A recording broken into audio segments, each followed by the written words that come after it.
The ongoing lunar laser ranging experiment measures the distance between Earth and the Moon using laser ranging.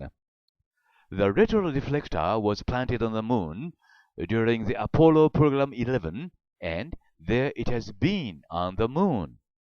Then, who did set the retroreflector on the Moon?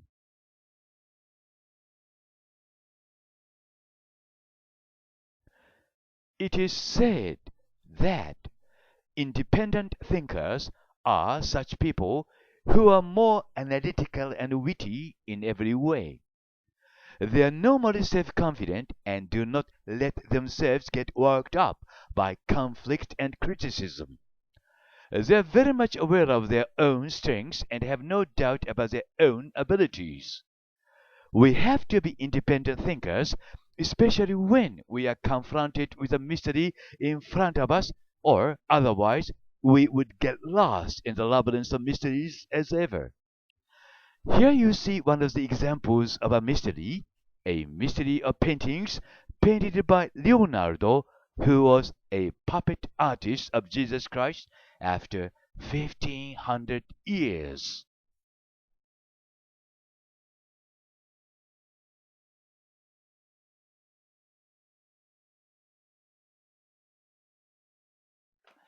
Hiroshi Hayashi will present you a video forum on ancient mysteries and wonders of the world.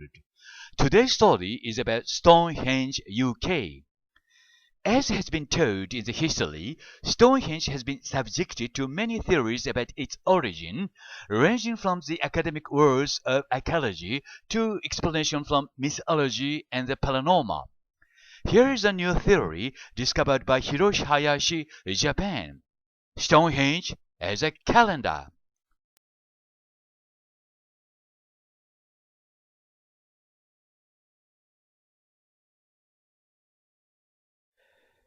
Every morning, when I wake up in the bed, it's my usual custom to read comments and messages from my YouTube subscribers.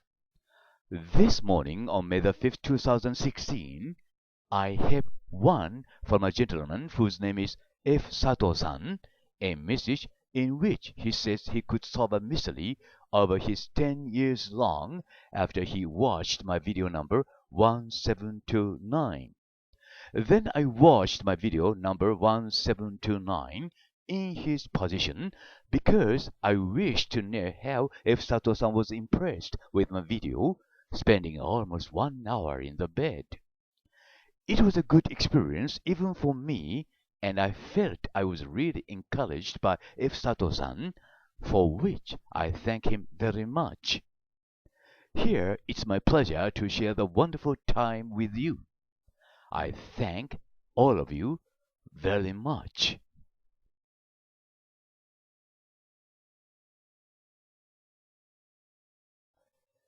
It is very strange to know that Walt Disney drew the same Devil's Mountain in his work, Fantasia, the same mountain as a mountain in the Annunciation, painted by Jesus Christ after 1500 years, under the puppet name of Leonardo da Vinci.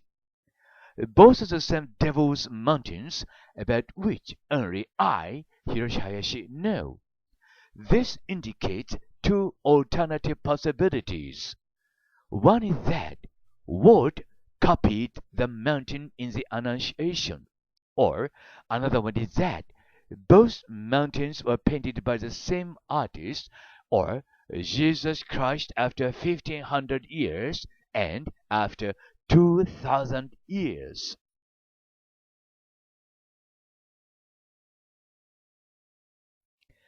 According to the official website of Walt Disney Production, it writes that Bald Mountain is actually based on a real mountain in Slovenia, Mount Triglav.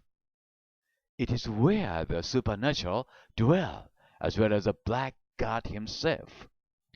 The Bald Mountain has always been known as a source of darkness in the Disney Fantasia since the sequence in Fantasia. What it writes here is, however, A lie, since there is no mountain in Mount Triglav, Slovenia, a mountain which resembles the bold mountain in Fantasia. Why and why?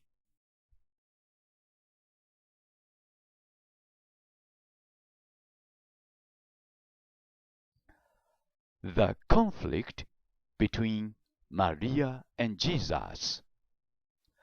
I am not sure what happened to Maria and Jesus in the Renaissance, but one thing is very clear, that Maria and Jesus were most seemingly opposed to each other very seriously. Such puppet artists of Jesus Christ after 1500 years as Signorelli, Leonardo, Michelangelo, and Raphael painted many paintings which were anti-Roman Catholicism, which was conducted by Maria. Here in this video, I take up two videos I produced in the past in order to examine the conflict between these two gods, Maria and Jesus.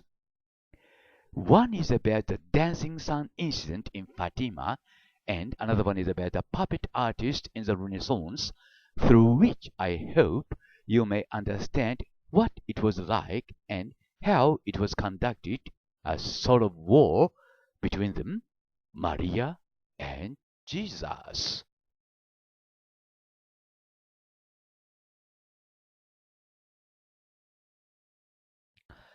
They needed it because they needed it when they walked on this planet, the Earth. They needed it because of its heavy gravitation of the Earth. It was a wearable power-assisted walking device.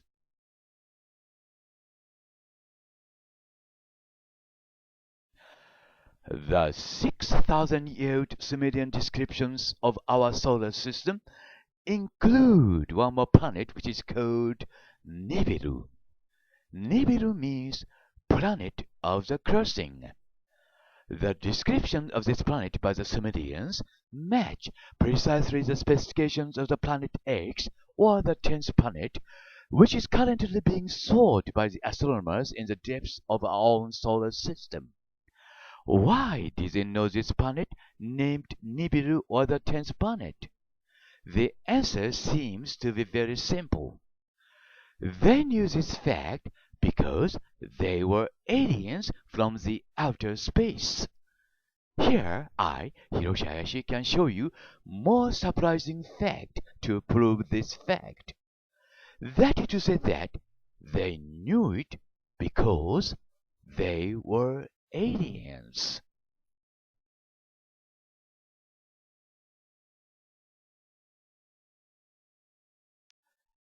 According to Wikipedia, it writes that the Jomon period is a time in prehistoric Japan from about 12,000 BC, and in some cases cited as early as 14,500 BC to about 300 BC, when Japan was inhabited by a hunter-gatherer culture which reached a considerable degree of cultural complexity.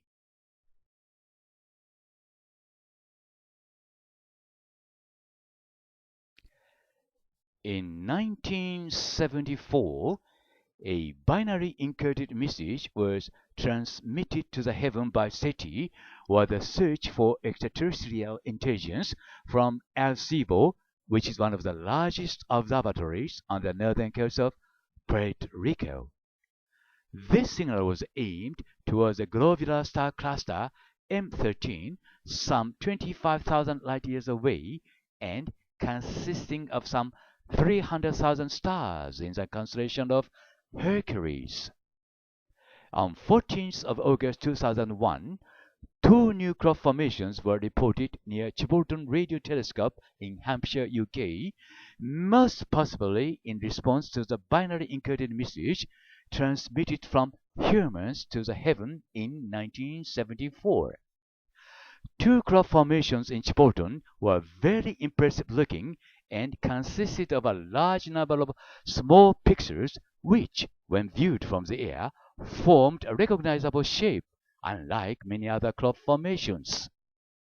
One represented a human face and the other resembled a radio transmission that SETI sent from the Alcebo radio telescope in 1974. This latter formation is examined here in this video, in which I, Hiroshi Hayashi, help to examine where they live and where they are from.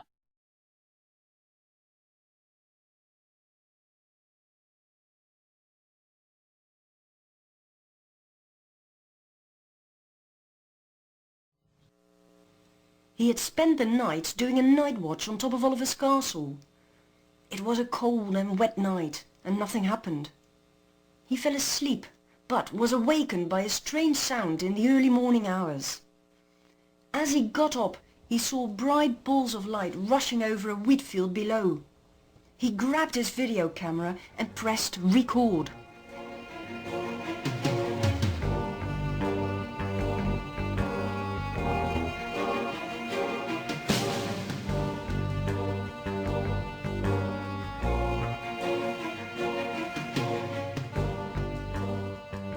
When we take a closer look at this remarkable footage, we see several interesting similarities between these lights and those filmed on different occasions in later years. For instance, once again we see the acceleration feature.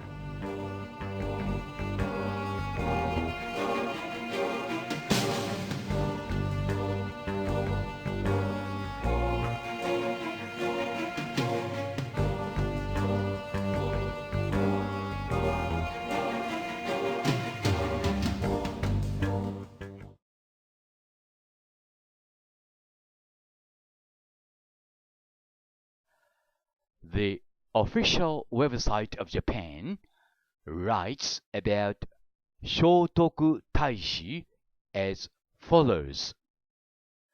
Buddhism originated in India around 500 BC and swept across Asia in just 1,000 years. It came last to Japan, crossing the sea in the mid-6th century, first from Korea and then later from China. Buddhism was greeted with some resistance in Japan, but by 585 it was recognized by Emperor Yomei and thereafter spread fast under the patronage of his second son, Shotoku Taishi. It is a bit risky even for me, Hiroshi Hayashi, to claim definitely that Mitra, the Babylonian deity, came to Japan with the name of Umayato no Oji, which literally means Prince of Stable or Stable Prince. I, Hiroshi Hayashi, however, have discovered a very strange connection between Mitra and Shotoku Taishi. Then I say here in this video that it's up to you how you may draw your own conclusion, who he was and where he came from, since I first show you facts with which you be the judge.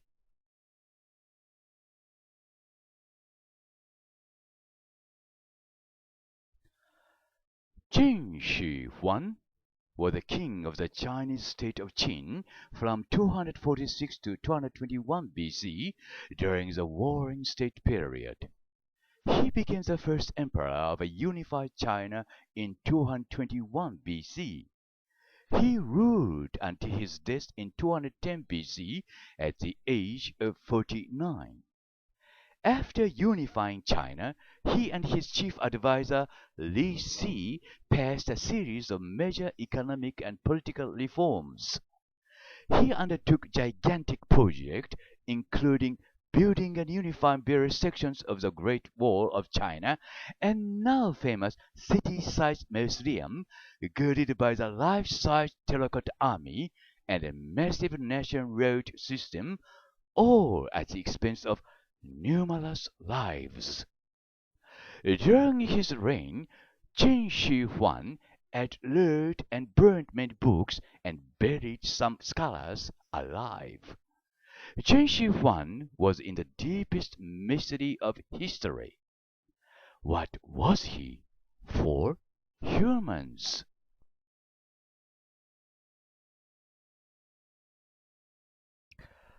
The Korean Peninsula was a part of Japan under the name of Mimana in the 3rd century. The clear evidence of this fact is that many Zempo Koenfun, or Japan-originated tombs, have been discovered in the Korean Peninsula, though Korean archaeologists never accept this idea.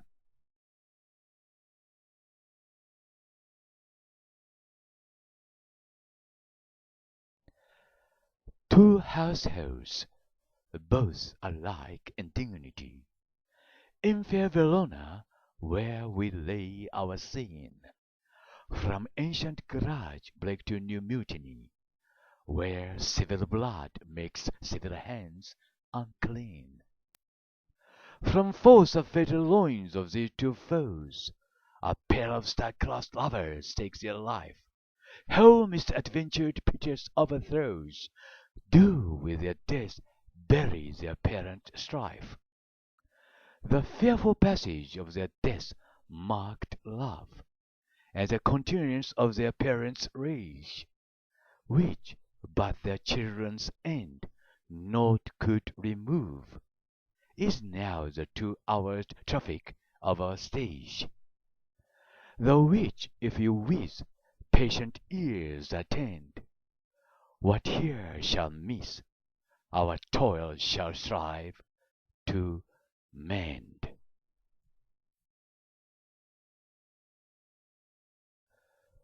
Wikipedia writes as follows. The Epic of Gilgamesh is an epic poem from ancient Mesopotamia. Dating from the 3rd dynasty of Ur, 2100 BC, it is often regarded as the earliest surviving great work of literature. The literary history of Gilgamesh begins with 5 Sumerian poems about Gilgamesh, king of Uruk.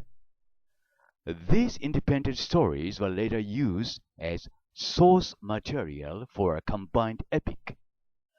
Here in this video, I, Hiroshi Hayashi, show you that Gilgamesh wore a power-assisted walking device to walk on the earth in order for me to prove that Gilgamesh was a demigod. Of course, Enkidu, who was a very intimate friend of Gilgamesh, was the son of Enki. Enkidu means son of Enki in Mesopotamia. A power-assisted walking device is a keyword to solve this mystery here in this video as well.